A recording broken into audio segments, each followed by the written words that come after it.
How's it going, guys? Doing another video here, and what better way to end the year than with doing a game room tour? You know, that's pretty much what my channel's about. That's pretty much what I like sharing with people in the YouTube sphere. So let's go ahead and get started. I've moved some things around, like Nintendo 64 sign was on a different wall, so I had to move it there. Right now it's covering the, Hyrule Warriors Age of Calamity, because I've run out of space, but I'll figure a way to move things around. I still have my DS game cabinet from GameStop, but I finally got back my PSA Returns, the cards that I sent for PSA, which a lot of my grades came out pretty good. A lot of these cards I got in flea markets and stuff like that, or I got when I was really into Pokemon in 2016. I got back into card collecting, so a lot of my cards came back really high grades. 9s, some 8s, very few lower grades. I got some 10s like the Mew and the Jirachi. I got some 10s on the CD promos, sequential order there, which is pretty amazing. I got some 9s here on some of the other Japanese cards. So I did really well on this, on this return from PSA. I wish I should have honestly sent a lot more, but I had to pay almost $400 when these cards get back for all the grading and surcharges. So it's not cheap to get stuff graded, that's for sure. Even though I sent them to get graded a year ago at like $10 a card, I wish I should have sent more, because now it's way more expensive. I still got my Game Boy Kiosk. I've got my Space Invaders slot, and I got my Street Fighter 2 slot machine, which is really cool.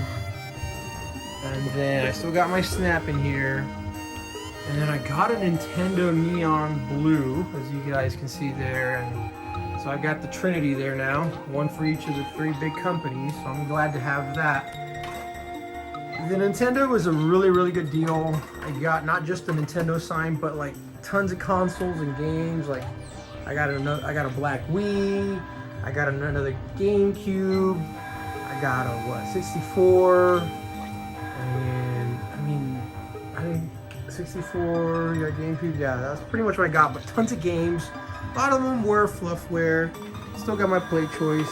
But a lot of the games that I got in that deal were like heavy hitters. I spent $500 on all this stuff.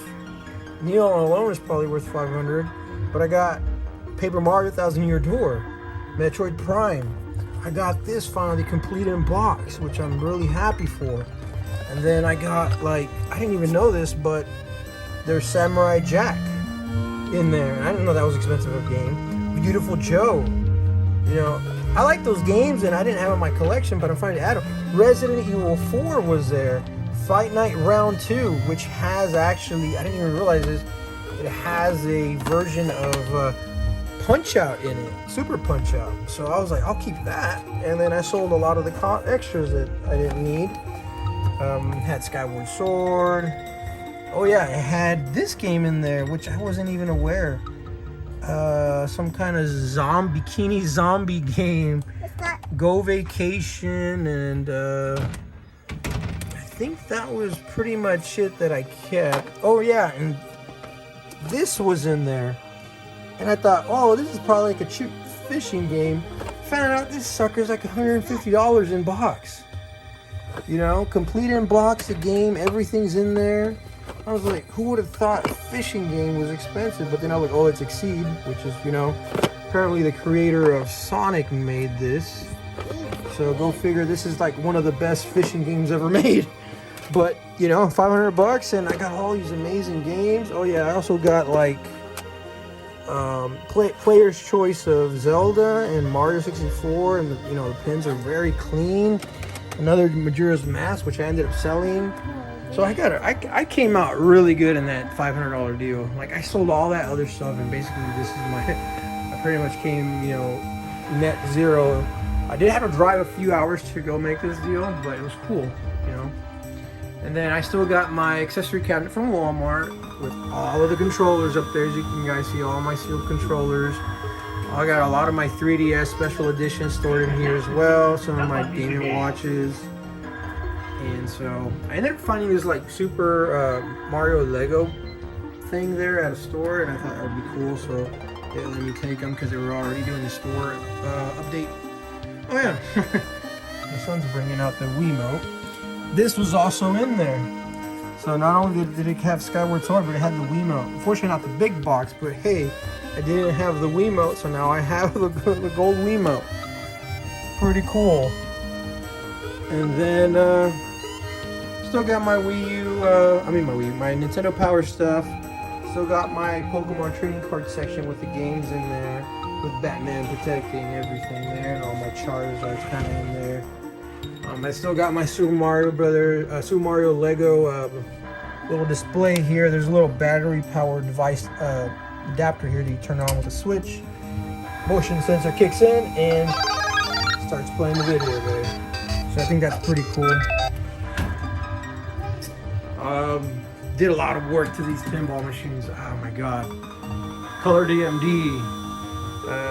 Cliffy protectors, these metal protectors so you don't damage the holes anymore when the ball, coming in and out of there. So all that stuff, just to preserve this. I like to play, but I wanted to be able to play it, but preserve it as well. Every month you gotta wax the play field, clean it up.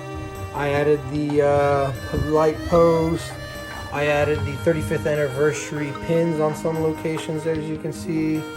I've added the Super Famicom controller there and the chain chomp. These are stuff that I got in Japan when I went there years ago, so I figured out a way to kind of add it. What else did I do? Oh yeah, I added the lit buttons on the side. I added the 30th anniversary gold pin to it. So this thing is pretty, I guess, blinged out. Oh, one more thing. I did add this warp pipe here. It goes out from the top and falls in here. That's added. I added that. I am planning to make another one. So I recently got like a 3D printer. 3D printed it from a guy in Pinside that had the file for you to print. You got to thank those guys that do the work and provide you the prints so you can print yourself. Thanks to them. I got to do that one too. That way I can have both green. But LED the heck out of this thing. I went with very simple LED design, nothing too crazy, but it came out really good. Willie. Of course, my Street Fighter, I did the same thing. I added a color DMD to that. So, man, it's been a busy year learning new things from different sides of the hobby, because I came into pinball this year and I had no clue how to do any of this stuff. Like, I rebuilt the flippers on this using parts from that and the other old worn pinball playfield for Super Mario. Like, this had all pretty. So this playfield was pretty much like wherever it came from. The cabinet I know was kind of in really bad shape, but this playfield is even better than mine. And then this had a flipper mechanism that was spotless and clean, and it was real tight. So I took parts from that, and parts from the other one that I have in the garage, and I was able to piece these flippers together with really good parts and have them rebuilt, And I didn't know how to do any of this. I figured out how to rotate the leaf springs, and because if you get parts from this side, you can't put them on here unless you rotate everything to the opposite direction. So it was a really cool learning experience, but I've rebuilt flippers, I've rebuilt mechanisms, I worked on the Shack Attack. Then speaking of the Shack Attack, I kept the stool that I got when I got the Shack Attack. Shack Attack is gone now. Honestly, I wish I would have kept it, but I didn't have the space for it. I still got the Super Smash Bros. Ultimate Translite 35th anniversary, the World Championships posters up there.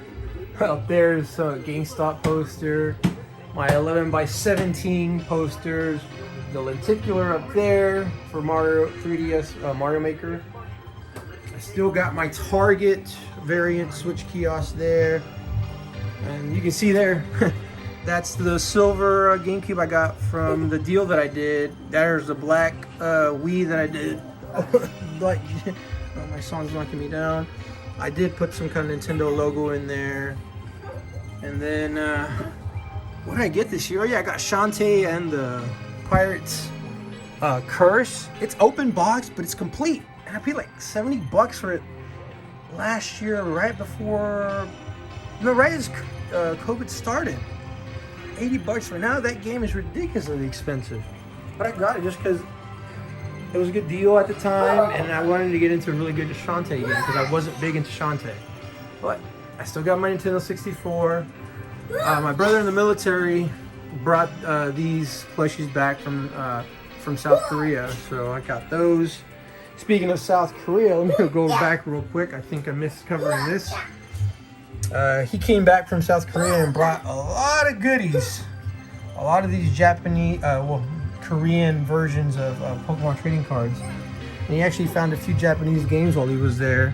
He visited Seoul a few times. He wasn't stationed there, but that was pretty cool. And then I got another Hastings display.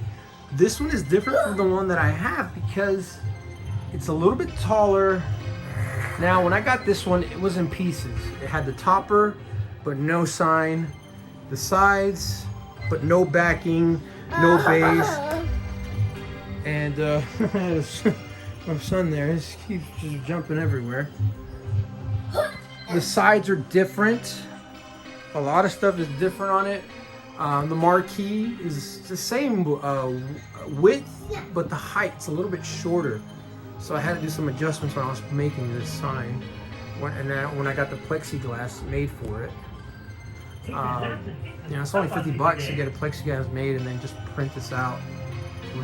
I did it on Microsoft Paint of all things, so it's pretty easy.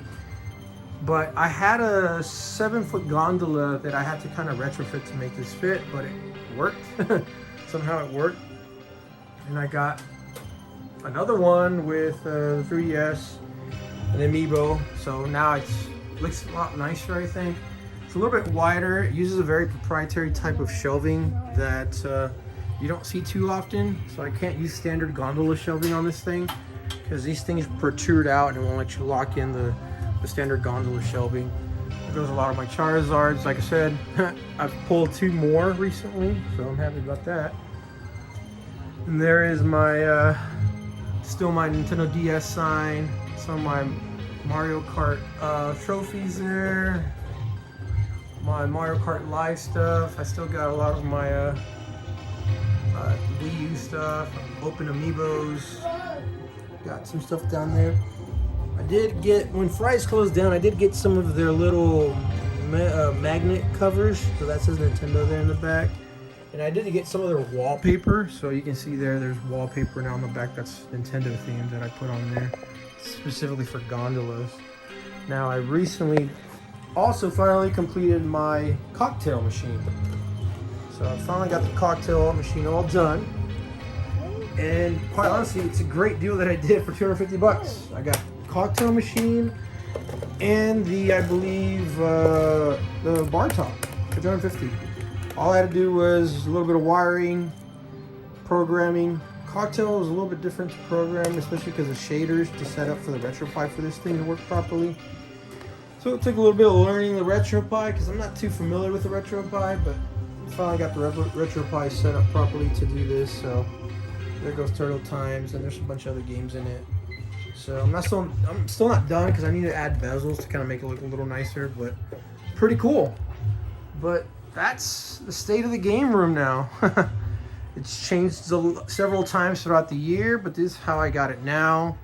A lot of the other kiosks that you were in this room are now in the garage, so I'll go there now so you guys can see that. And we're in the garage, guys. As you can see, I've filled the one wall of the garage with kiosks now. Let's start here. I still have my full standing Nintendo GameCube Kiosk. The newest addition is a PlayStation Kiosk that I did a lot of work on. I went through the entire thing. I bought it from a guy that was from Arkansas. I actually drove down to Texarkana and met him up. So luckily we were able to meet halfway at a certain point and pick it up. It did not come with the TV. It did not come with the console. It didn't have the signage that went into the speakers. All it was a kiosk with controllers that were hanging, missing bolts. I think the subwoofer only had 2 bolts and it was kind of dangling there. There was missing bolts for the top, for that top part for the light where it bolts into the back. So luckily Lowe's had the exact parts that I needed. They're black anodized bolts that are used on this kiosk, so it looks like completely original. There's no like weird silver bolts. It looks all original. So what I ended up doing was I ended up finding this TV locally, and a guy met me close to my job, and this is a very specific type of TV that fits in here. There's several model numbers that will fit, but I found the right one that fit here. It's a 20-inch Sony Trinitron. As you can see, the image is really good. I actually ended up breaking the back housing of this TV because this top translite was rubbing and doing too much pressure. So what I ended up doing is I ended up drilling holes in the very back where you see those screws, drilling the holes a little bit larger so it would give me enough ability to twist it a little bit higher and bolt it in place at a higher angle to prevent that pressure. As you can see, the TV is pretty much hugging the metal housing that it's in. I mean, it's a very tight fit, as you can see here. Very, very precise fit that they made for this kiosk. But I got the TV, works awesome. Wiring this is also a pain because it all goes through the metal tubing. So that was a pain to kind of route properly. A friend of mine gave me the console, and a friend of mine got recently one of these kiosks, and he was missing the key, so I told him, dude, don't you have a key for this? And he's like, yes, I do. So he gave me the key for that, and I gave him the key for the GameCube, and we were to do a swap, you know. So now I have the key for this that goes right down there. Now, as far as the controller being bolted in, so originally there is this plastic bar that probably went out to here that connected this metal bracket with a metal bracket inside the kiosk. What I ended up doing is removing all the plastic that was basically just falling apart, and I ended up bolting it directly metal on metal. So there's enough space for you to play, and it's never going to fall apart on you. So it's perfect. So that worked out really well. This has the best sounding speakers out of all the kiosks. When you turn this thing on, the bass is just really, really, really good compared to the other kiosks that I've ever had. You know, but PlayStation did a good job with this kiosk, I think. It's a very interesting kiosk and a really cool one. As you can see, I still have my GameCube Small. I have the full standing Switch kiosk here, which I really love. I got my Wii U. I did sell the Best Buy variant. I ended up selling that one because I just didn't want to keep two of them, you know. I only wanted to keep one of them. Switch is really my home where I would have multiples of it as long as I have different versions of them. But, I ended up putting that was there at some point in stores. I remember I took some of them and I finally found them, so I put them on the kiosk because that's where they were originally, on the kiosk. I still got my Wii kiosk there all set up, and I found a lot of standees recently. So I got a bunch of standees now from Pokemon, Mario Golf, Skyward Sword, a huge Mario Day banner. This is ridiculous. I've never seen this before, but they're used for taking pictures. And so it has a bunch of Velcro on the back, so I need to find a way to Velcro it to something, or maybe just to the wall. But it's huge. It's like 9 feet tall, I think. It's ridiculous, or 8 feet tall, I think. It's ridiculous. Got this really awesome Metroid Dread standee and another Pokemon Snap standee. This one's huge. I think this is from Best Buy. Not Best Buy, from GameStop. And then I also have some of the GameStop fixtures. This is the one that shows you all the statues that are for sale and stuff like that. So I got that, and I put some statues in there. I have the shelving for it, but I'm gonna reorganize it. As you can see, I got a bunch of boxes. I'm gonna do garage sales to get rid of a bunch of stuff in my garage. I also have another fixture from GameStop there. I kind of made my own signage on the wall. On the other side it says GameStop, but hopefully I'll get some more original signage for it to kind of make it look nicer. So I got that too. And then I skipped over this, but this is a Red Bull Pac-Man edition cooler. As you guys can see, very cool edition. I love this thing. It's really cool, really nice. Now, it works, it cools, so I'm really happy to have this. We recently used it at a birthday party and it worked out well. So I'm really happy to add this to the collection. Not only because it's Red Bull, but also it's Pac-Man, you know, it's gaming themed, and I always like that. I was gonna put it in the other room, but I didn't have the space, so I put it in the garage for now. But that's the state of the game room. this room is still, this garage is still gonna change. I've got to put a ton of signage everywhere. I'm not putting the signage just yet because this place isn't climate controlled. I've insulated it. You know, I've added insulation to the garage doors. I've added insulation to the roof and done a lot of changes, but as you can see, I still got a bunch of stuff I gotta get rid of on this half that I'm gonna sell, get rid of. It's not too much, it looks like a lot, but it's not a lot.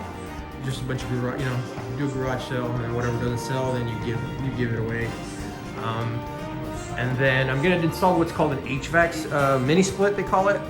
So I found a few solutions that mini splits will work as a heater as well as an AC unit. And the temperature here is tolerable for that mini split to work that way here where I live.